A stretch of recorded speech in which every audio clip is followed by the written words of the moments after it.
All right, so Mark, you and I have known each other for a while, and you're obviously more on the recruiting and the agent side, and we're more on the brokerage side, and we're seeing some huge shifts, obviously in that space, moving over full brokerages.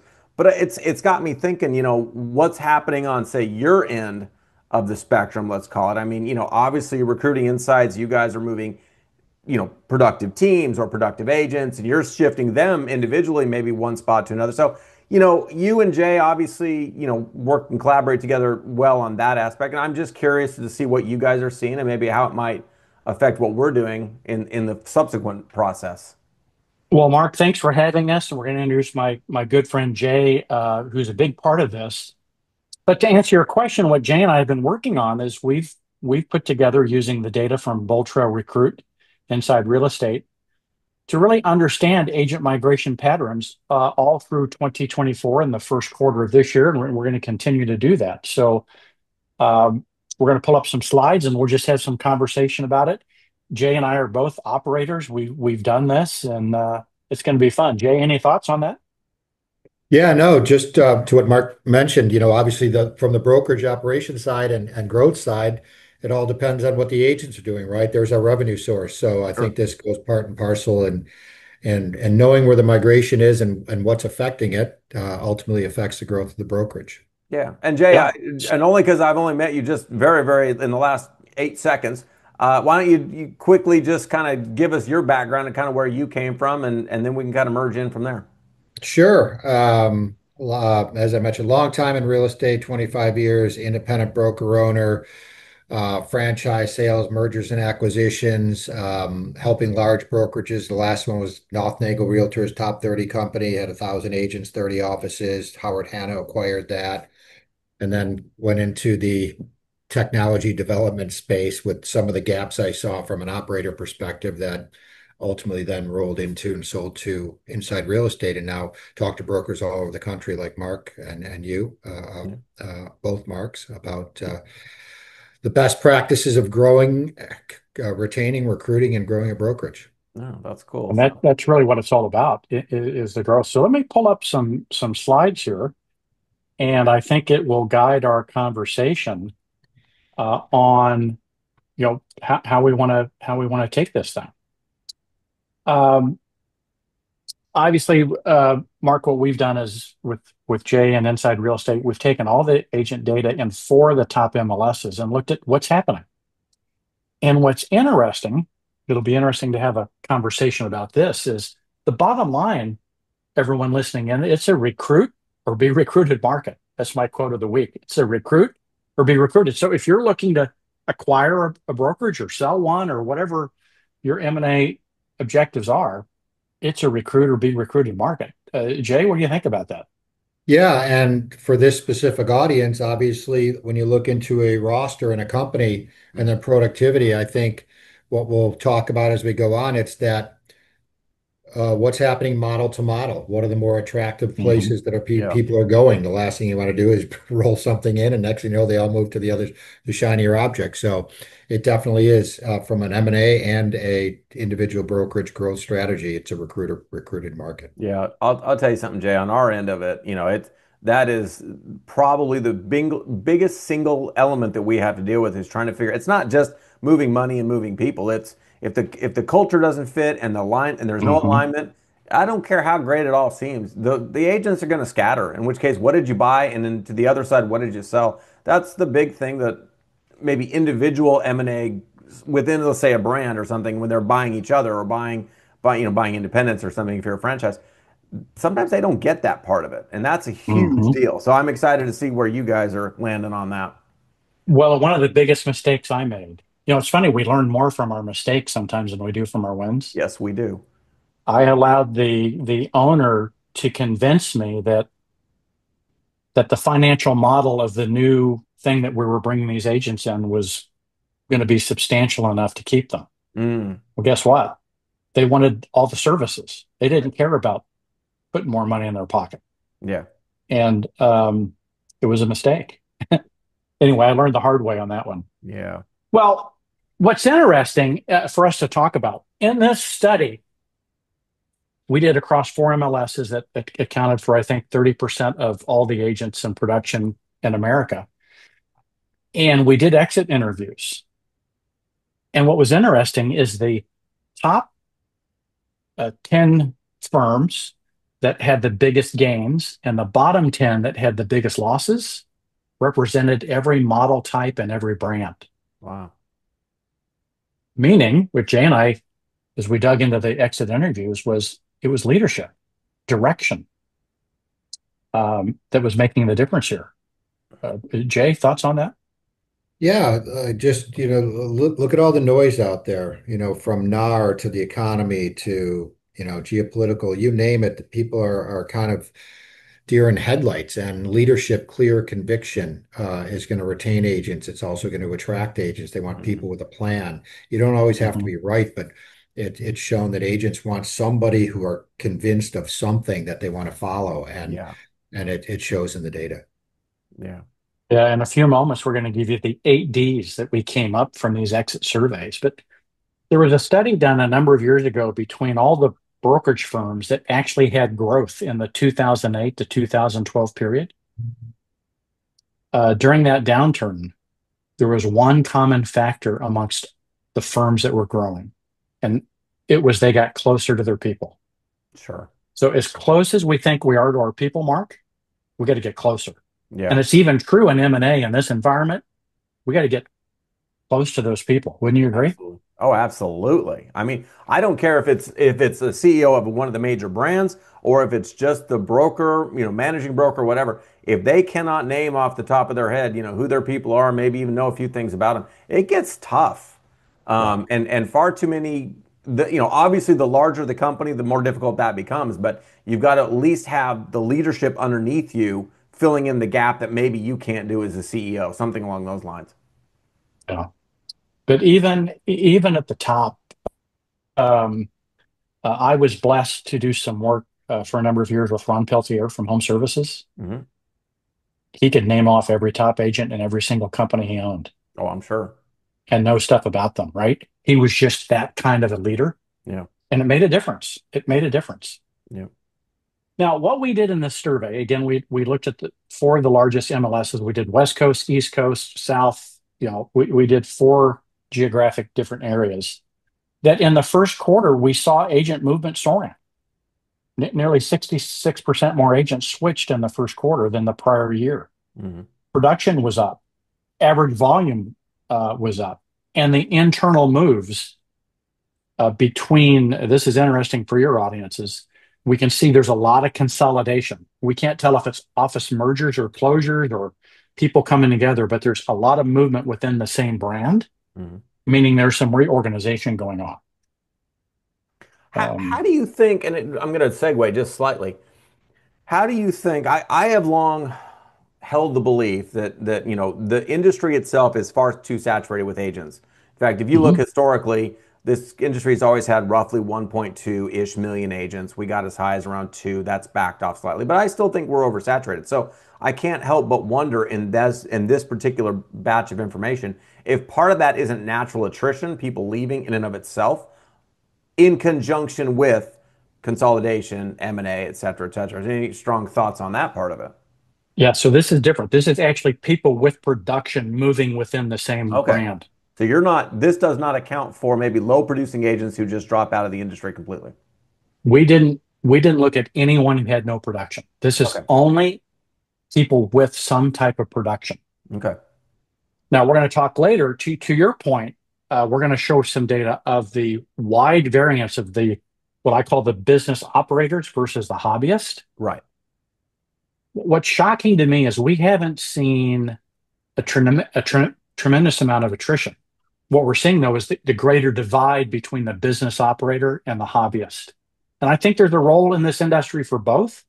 And as an M&A person thinking about either buying or selling, you've got to think about the chasm between the big producer and the hobbyist. Right. Jay, thoughts? Yeah, and that's and all M&A, right? If the last thing you want to do is say, oh, it's a nice roster and X millions of dollars in sales and nice company dollar, but if if two agents are doing 80% of the business, how good a buy is that? Right. You need some Yeah. balance in there, and that's what some of these things that Mark was pointing out matter. Is that if it's all the low producers going to the next place to make a few more dollars per transaction because they're not going to do more transactions, is that the head count you're really looking for? Exactly. Yeah. Let's skip ahead to that to that point, Mark, that you made is the top 25% of the agents with production who moved drove nearly 66% of all the total volume. Hmm. Yeah, Let's call it 25 did 70 for right. easy math, right? So Yeah. 25 did 70, meaning the rest of them accounted for 30% of the volume. Right. 75% of those who moved were 30% of the volume. There's a big chasm Right. Well, between the I've business had the operator and the running joke hobbyist. now for a while that there has never been an industry where the Pareto principle is so tightly niched in with it. It's just Yeah, like we've looked at brokerages where you could almost do the 80-20 split down to the agent, and you're just like, how no other industry is so tied into that particular economic right. philosophy. So, But think about this for a moment. They're two different audiences. mhm. Those hobbyists need a broker. They need support. There's a way to make money from what I'm going to call the army of hobbyists. Right. There's also a way to make money from the business operators. And what I tried to do in my operation was figure out how to make money from both. Right. But it's so anyway, just a thought. It's fascinating, isn't it? It is. This is very cool. Um, the other key shifts we saw, and Jay can comment on this, we saw great regional differences. We see a lot in the news, the national number, the national this, the national that. What Sure. we saw is, hey, that's great for trending and for discussion, but we got to get down into the details because what's happening on the East Coast was totally different than what's happening on the West. What's happening in Florida is different than what's happening in Texas. Um, and it actually shocked me a little bit that some of the trends were counter the opposite depending on where we were. Yeah. Jay? Yeah. Again, most of the operations I was part of were in the Northeast. So we would say Labor Day is the beginning of recruiting season, right? The busy summer season. But then you look at when those agents move and tend to be mid-Atlantic, Northeast in that fourth quarter versus in California, West Coast, they move in the first quarter. So Hmm. whether that goes to your recruiting strategy of when you start doing the initial outreach to build that trust and rapport and start the conversation so you can reap that harvest at the right time for that market, but also might be something when you're thinking M&A, right? If Yeah. I if I want to close a deal on the West Coast in the fourth quarter, not really knowing that I've got half the roster that's already been planning to move in the first quarter because that's when they tend to move, that might be something new to Mhm. think about in that Yeah. No, strategy.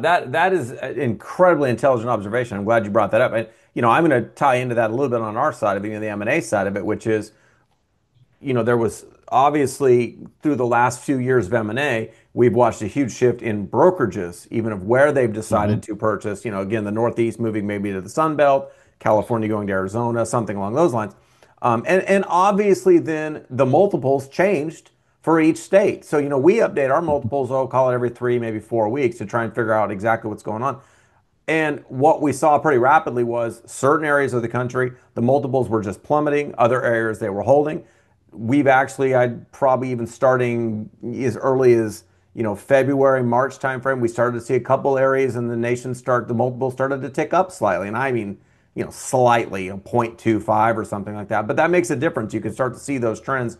Again, we're Yeah. looking at the macro, and you guys have really drilled down into the minutia of it. Right, right, Yeah. and I think, and Mark, I'll hand this off to you to follow up on it, but just to speak another version of that in these high velocity models where they're in the front door and out the back door, but if it's, and I'm not going to say there's no value, but it's a higher, it maybe Yeah. transaction fee at some of these other ones, but you know, that probably would impact your earnout structure, right? I've got Absolutely. to have a longer, if these people are coming and going so fast, I got to have some stickiness before I put out the cash For Right. and all sure. everybody's gone. So.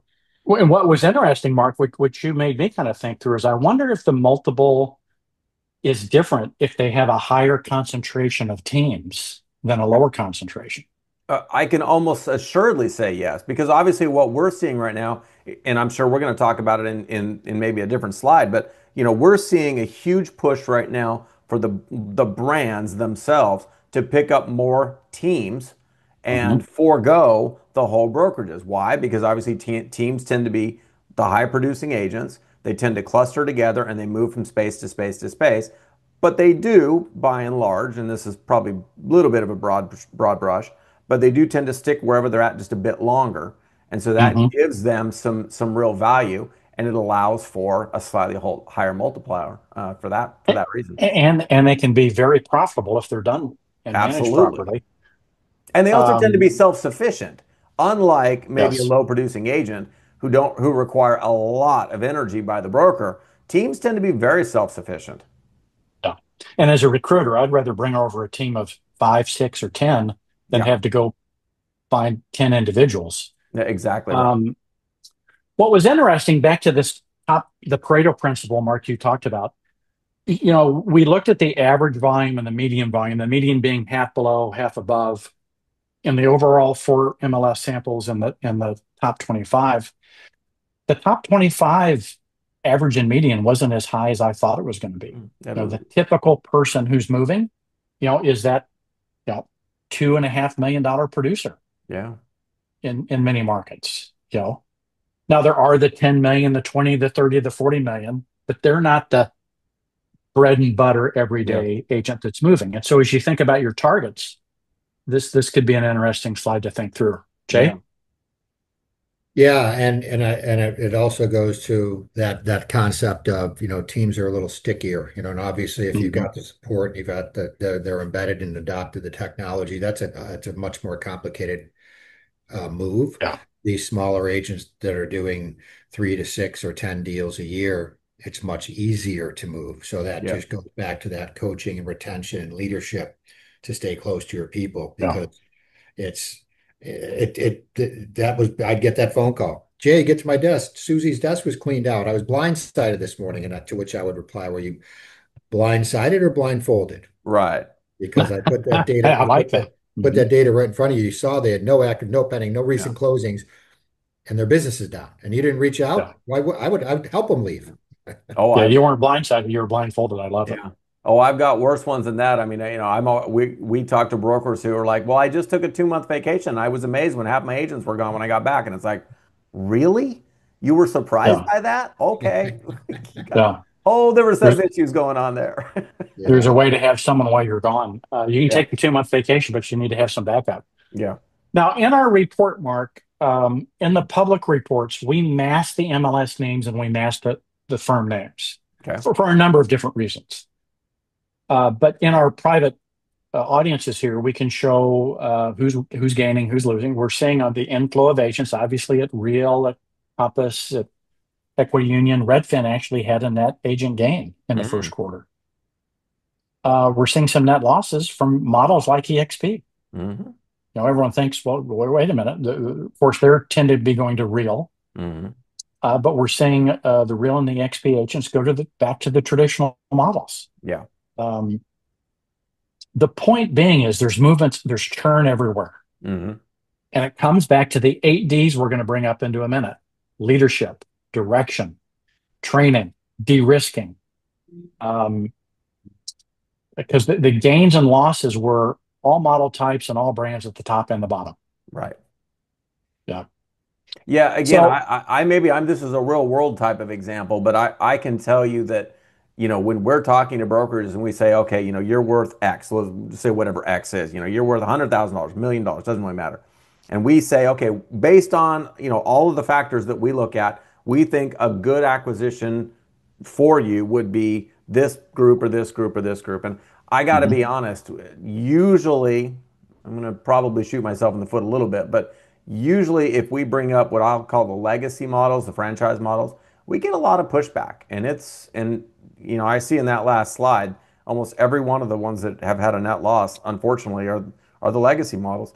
And I think they're going to continue to struggle for a while until they can sort of yeah. what update or Yeah. maybe modernize a little bit of how they work. I agree But remember how 100%. we said these national averages are Of suspect? course. there are shining stars in every model type.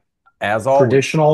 Traditional Berkshire Hathaways, there's some that are growing, have a net gain. Right. In traditional Century 21s, there's some. I'm working with one that have a tremendous net gain. Here's the difference. Whatever model they are, when we did the exit interviews, this is what the agents told us why they went back to Berkshire Hathaway, why they went back to Keller Williams, or why they left one of those. Number one was direction, leadership. They would say the words, the direction my firm was going in, I wasn't no longer aligned with, or I was confused. Number two, de-risking. Some of them that were going to some of these newfangled models were coming back to the more traditional models because they felt their business was at risk because they couldn't get the support they needed. Sure. And they would use the word de-risk. Development, training, local training, differentiation, dynamics. They would talk about the dynamics of the office with culture, right? Digital and tech marketing. Yes, they would talk about dollars, but in virtually all cases, before they talked about dollars, they talked about direction and de-risking. Sure. And then finally, all that led to some dissatisfaction, and that led them to move somewhere. Mm-hmm. I want to focus, Mark, just for half a second. I want to focus on that digital and data, and I've got this question for you. And again, we're going to speak in sort of broad generalizations, but I seem to be of the opinion that at least on the macro scale, most of the brands now have a relatively comparable data stack or tech stack. Mm-hmm. I mean, Yeah. they've all got some CRM, they've all got some marketing systems put Yeah. into place, et cetera, et cetera. So I have found on our end that the tech stack is not as a big an indicator of whether a brokerage will move from point A to point B. But the fact that you're putting it in there on an agent level is intriguing to me because obviously the agents then are feeling or at least perceiving something different than maybe the brokerages themselves are. Is that a fair way to say that? It's an excellent way to say it. And what we found in our exit surveys, those brokerages that were actually helping them execute how to take their database and do something with it, Right. either they did it for them for a fee, or they showed them how to do it. They took it from the theoretical to the practical Got it. of Okay. how you execute it on a daily basis to get business, and they could articulate that. Right. I left here and I went there because they showed me how to do this. Right. So it wasn't then the tech stack itself, it was the execution of the tech stack, with the internal tech stack that allowed the agents to maximize the value of that particular data. And the ones who were winning were not just providing it, they were providing here's the path Got it. to execute it. Okay. Yeah, I would say And that that's got their head up, and that's why they left. yeah, and that's and I'll get brokers say, well, that I'm not doing that. I got your tech stack and the agents don't use it. I'm like, well, whose fault is that? Yeah. That's number one. So to Mark's point, the best CRM is the one you use, right? Sure. But if you're good and you get 80 to 100% adoption and they see real world results from the activity, so it's actually meaningful in their bottom line, then there's huge value to it. Then there's a push internally to say, what else can we get? Mhm. And if you don't, you say, oh, I got all the tools here. You just go learn how to use them. Then it doesn't work.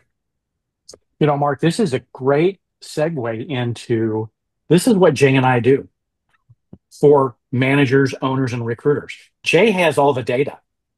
He has clients that he's providing data to that, guess what? Just like agents, they do shit with it. Yeah. What we do is come in and say, here's how you take this data and do something with it to recruit and grow your firm. Yeah. We're no different than the agents. We have the tech stack, Right. Yeah. But is the owner and the leadership team executing it Right.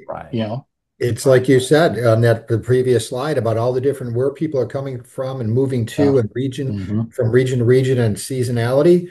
Well, if you know what you're offering and you've got that 2-minute elevator pitch, and you know who you're competing against, you can hyper target the right people to receive your message. Well, you already know their pain points. Right.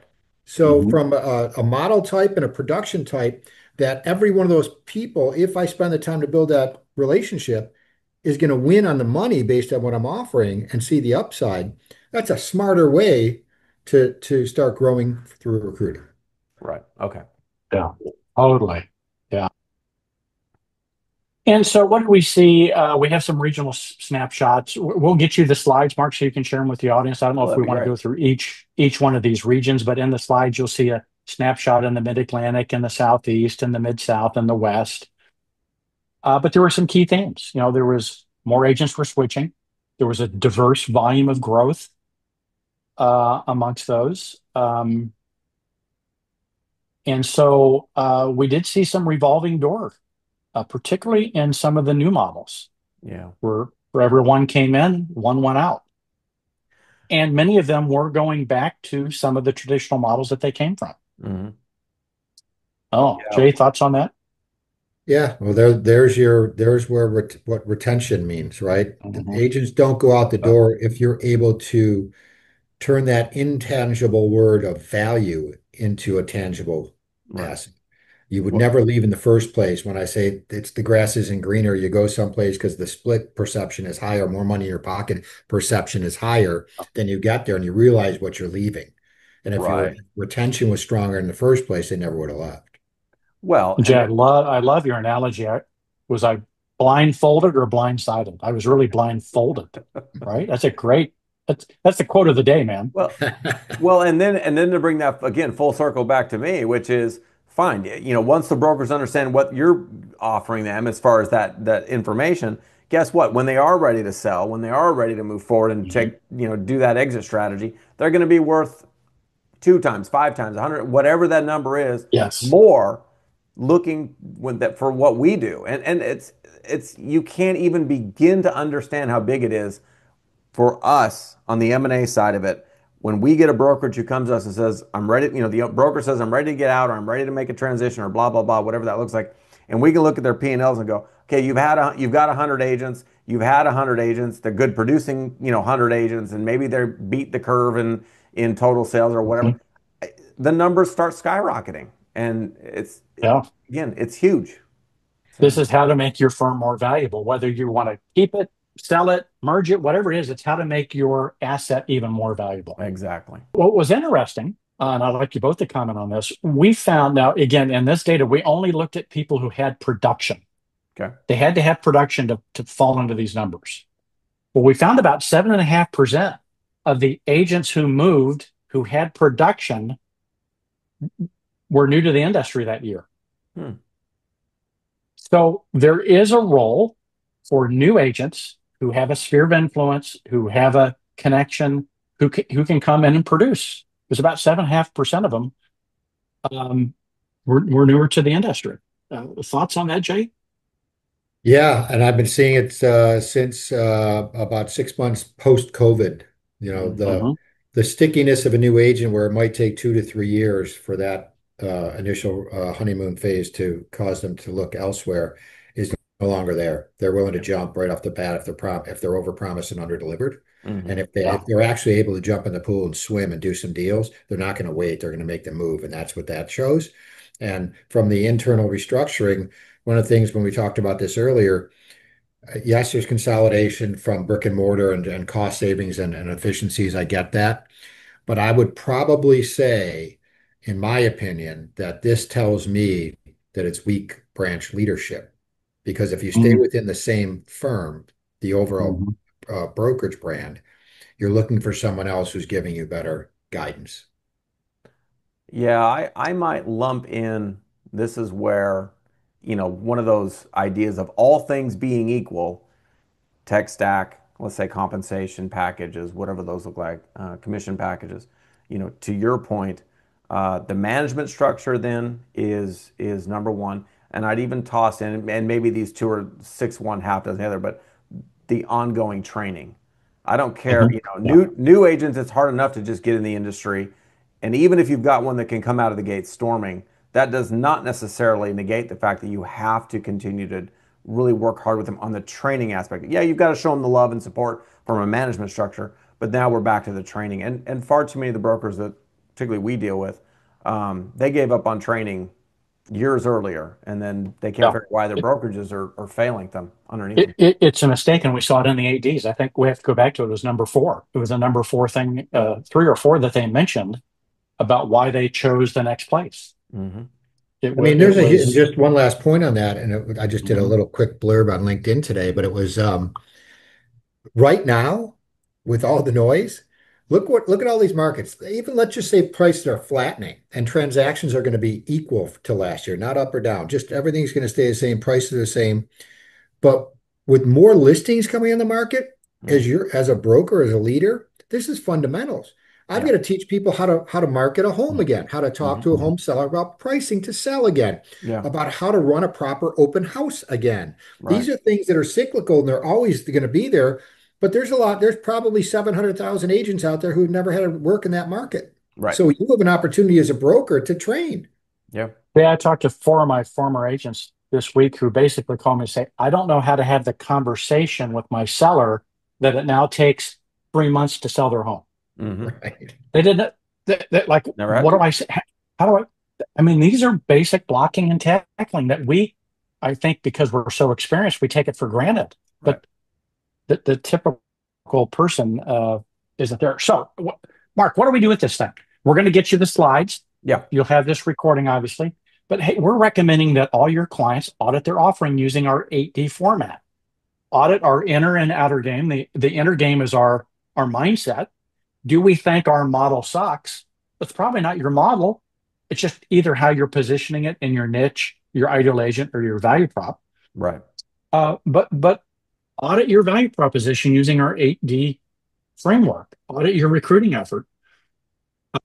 Jay and I, and we have a marketing guy that's part of our team that we're here to help if needed. But we all know that ideas are worthless unless we, go do something. The winners Yeah. are the doers. These are some of the actionable things that your guys can do to make their firms more valuable. Yeah. And inevitably, everybody wants a successful company. Nobody goes into starting a business going, "Guy, I hope I fail tomorrow. That'll be fun." You know. Right. Yeah, no one wants to do that. Jay, thoughts on any of these? Yeah, no, I think to your point, and you've got 5 bullet points here, but and I've said this to brokers for a long time. I'm like, when you're doing this self-evaluation, I think you'd be surprised as a broker if you asked every single one of your agents why they're with the company, their response is going to be dramatically different than what you perceive, Sure. Mhm. and that's why it's important, Yeah. And the key Well, thing, Jay, is you got to go ask. The right? more you ask, the more you learn, and the more you learn, then the more you can adapt and adjust to your local market.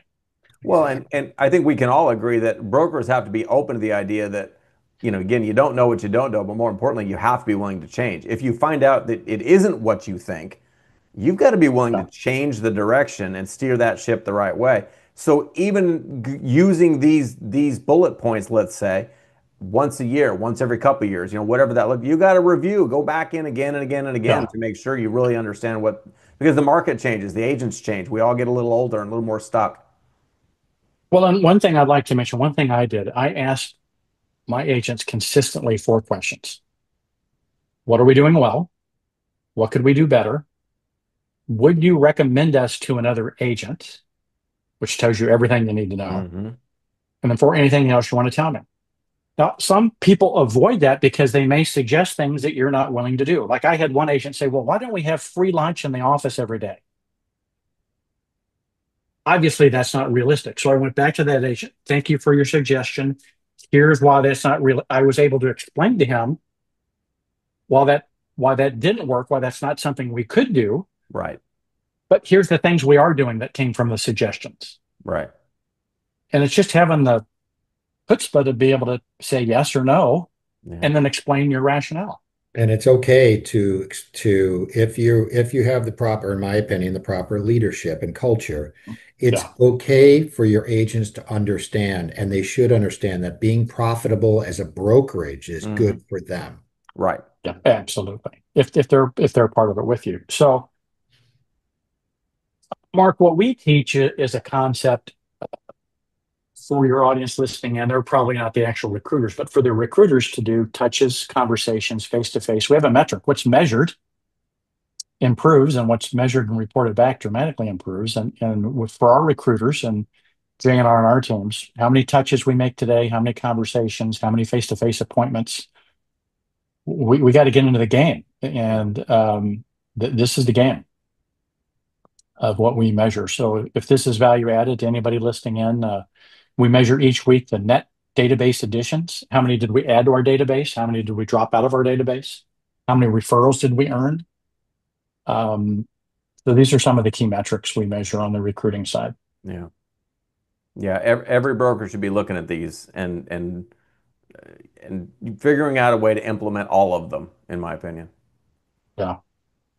Um, and I guess just mark a little plug if we could for Jay and I. What we do is source and screen. We have systems, marketing, data execution. We help with appointment setting. We do consulting. They want to get a hold of us. Here's how they can get a hold of us. We'll provide you the slides and yeah. Well, and for anybody that is listening, obviously, we'll put in all of the links and buttons and clicks and everything else to make sure that anybody can get a hold of you, because this is good information, guys. It really is. I mean, we say this all the time, and I sound like a broken record on 99% of these, but there's just no such thing as enough data. There's no such thing as enough information. You want to succeed in business, you have to know every little aspect of your industry, of your own, in this case, region or whatever city, whatever that looks like, your agents themselves. You just simply can't have enough. As much as I hate to say this, if a brokerage has a broker who is spending 90% of their time still being an agent, they're kind of already in trouble, and they probably just don't realize it yet. There's a 5-step plan to get you out of production and then to leadership. I think, Mark, the key things, and we'll have Jay comment on this, that jumped out to me were, one, more agents are moving this first quarter versus last year's, quite a bit more. Mm-hmm. Leadership matters. It didn't really matter what brand or model. Right. And the leadership, the de-risking, the training, all those things you mentioned were a bigger factor than the model or financial model. Right. And then finally, I think the impact of some of the new agents was a little bit of a surprise to me. Jay, were other things that jumped out at you? Yeah, well, to me, I just believe there isn't a better time and more opportunity to grow a brokerage. Yeah. I believe that 100% because of all the uncertainty. And that goes back to what we originally started talking about: leadership, conviction, direction. You put a plan, you stick to it, set standards, don't deviate. Agents will respond to that because they're craving it, because it's clear Right. by the numbers. Yeah. No, I think that's 100% right. And again, that ties almost exactly in with what we're seeing. I mean, the buyers that we have in our buyers network are getting increasingly bigger. They're getting increasingly more successful. And the guys who want to sell, typically speaking, have kind of lost at least one or two or three or four of those bullet points on those 8 bullet points you showed. And the answer is obvious. It's got to be all of them. You can't do just some. It's got to be to And a just certain degree all of them. If you want to make your firm more valuable and increase your multiple, you need to master the 8 Ds on these slides. And if you do, you'll have a more valuable ongoing concern. And if you don't, you're going to have a lower multiple. Yeah, exactly right. Yeah. That's the bottom line. There we go. That's what we had today. That's our story. I'm sticking to it. Jay? I tell you, I'm glad we finally got a chance to talk about this stuff, man. Yeah. It's been way too long, and Jay, it was a pleasure meeting you for the first Same. time, but I honestly, guys, it was a very, very interesting set of slides you've got there, and I'm excited to see more, and hopefully anybody else who's listening or watching this is going to reach out and figure out a way to get that information from you guys. This is powerful stuff. It really is. Yeah, we'll get you the slides, and then we're going to be doing our Q2 update. The end of Q2 is coming up, and then we'll need a few weeks to get the data and process it and spin out another report. But we'll do it. We'll do it again for Q2, and Well, good. maybe we can come back again and do another one. Yeah, of those. when you get Q2 done, I want to see, because we can start comparing and contrasting. Have things stayed the same, roughly speaking? Have they changed dramatically in certain areas? Or I mean, who knows what the information is going to be? But I have a feeling that it's going to be powerful. So here's what we know: it's just going to be dynamic, and we can win. We've all won in every market, right? We've won an up, down, sideways, this model, that model. Just how do we win? We just like to win. Yeah. What was the quote? I hate losing more than I love winning. Yeah, exactly. Yeah. I hate losing All right, against Jay. myself. Hey, thanks for Hey, my pleasure, guys. throwing up